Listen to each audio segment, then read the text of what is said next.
Some efficacy evidence. We do have a lot of reports. Some of them are GEP, some of them are just field trials that we've done ourselves or other distributors or on farms. I'll start with some work that we've done at the Manchester Metropolitan University.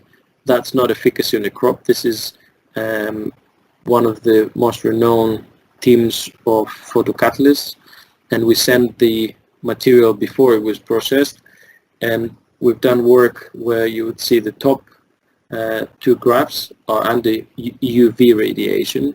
So we see what the material as a photocatalyst does, and then what it does after a process.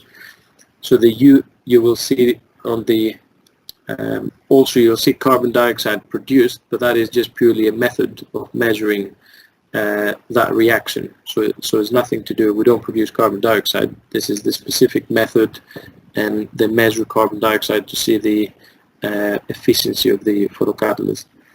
So on the left-hand side top, we've got UV, the untreated material, which is about 120, and then on the other side next to it, you will see that we're going over 1600. So we have 10 times more effectiveness as a photocatalyst in the process that we develop. And then below, you will see that we've got the fluorescent light, so pretty much an outdoor light. The material untreated produces about 70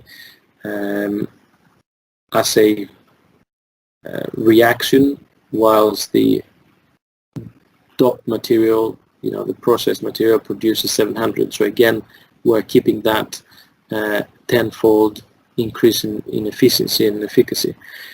And if you were to see the untreated material under UV radiation and the treated material under fluorescent light, we're actually working better than the material under UV light. So that's the material is very potent. Got to pass on. So 10 times more effective, just to have that in your mind as take-home messages. So we've done work with Imperial College, and we'll continue that to quantify the amount of nitrate produced.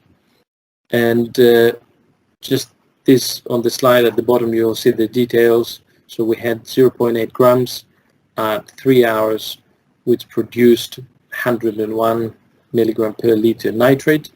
So we're working out the 500 grams in the field that we put per hectare, how much they will produce, and what is that as an equivalent over that period, which results into 90 kilograms per hectare of nitrogen. And that's the work. Again, this full reports, anyone that wants to dig into science. In the chamber, we start with a dark phase to equilibrate the material and the gas. Then the light comes on, and this is where the photocatalyst starts to work. We break down the nitrous oxides, and because there's a constant flow, then you will see the nitrous oxide, eventually going up over the period of time because it's continuously replenished. And then on the right hand side of the slide, you'll see that we've done the analysis, treated and untreated, to show how much nitrate we produce. So there's no nitrate pretty much on the sample. We've used extra refined deionized water to solubilize the nitrates and then analyze that for the nitrate content. So it's quite simple, and an easy way of showing that is you can put a piece of glass outdoors, spray it, or just leave the material there, leave it over a day, and then you can analyze that material for nitrate. It's quite simple to show from a nitrate point of view what it does. We've done work with bird's eyes on peas. That's interesting. That's quite important to say that in legumes, because of the way we supply the nitrogen, we don't have an effect on the nodules. So we do see a benefit on legumes, and peas has been a crop that we've actually used RDIF quite a bit. Again, full report on that. We've got the cereal works. I don't know if that has been shared with you already.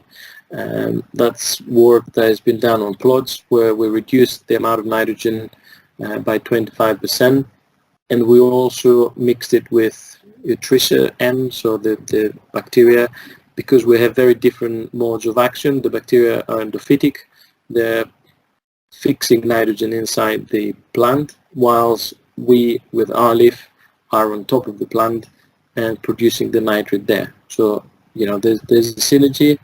We're doing a lot more work now with a number of bacteria products and a number of crops to understand it, but you'll see between the control, obviously 25% of a reduction in nitrogen has reduced the yield, and our leaf has actually provided a better benefit, as I was saying earlier, with a reduction in nitrogen where our leaf is used. And also, if we look at our leaf compared to control, there's not really difference there, but that's I think that was a 220 kilogram or 200 kilogram. So take-home message is that we have to see a benefit. We want to reduce that nitrogen and be confident to push on that. What happens to protein? Obviously, you reduce nitrogen, you reduce the protein, but we've actually compensated for quite a high amount.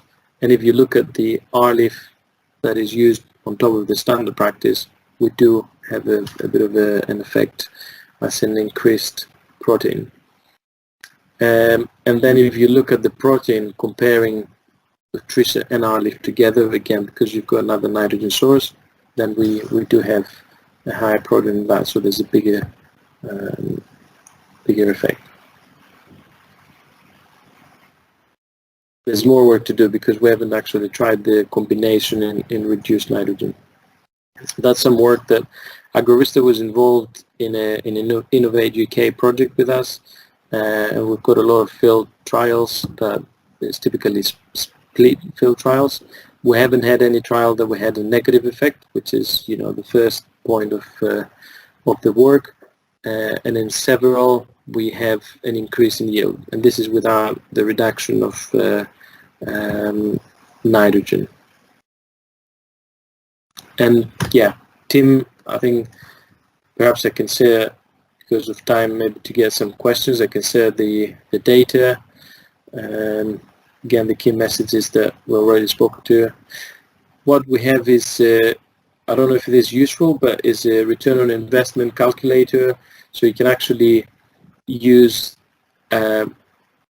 this to define which nitrogen source you're using, what is the price, then if you're reducing the fertilizer or not, how much is the area, and then it will give you the cost per hectare.